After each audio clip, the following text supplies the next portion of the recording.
Yeah! Adikata, pakinggan nyo to. Rekonsilasyon o budol part 2. Di kami uto-uto-tol.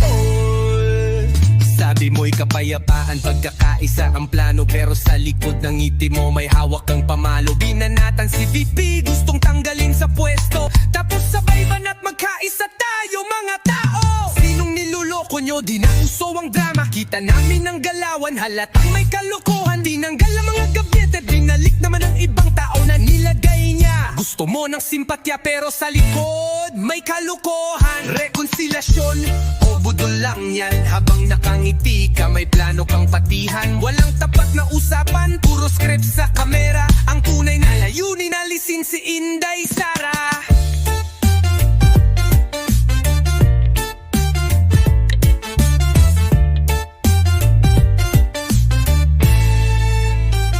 May mga congressman, may senador na dati ay kaalyado, ngayon parang wala na yung amor. Pinagtutulungan ang anak ni Digong kasi takot kayo sa Gweking Baitiye, baka kayo ang lamon. Senado at Kongreso sinusukat ang bilang, pero ang masagising na di basta-bastang papayag. Pagsasanib ng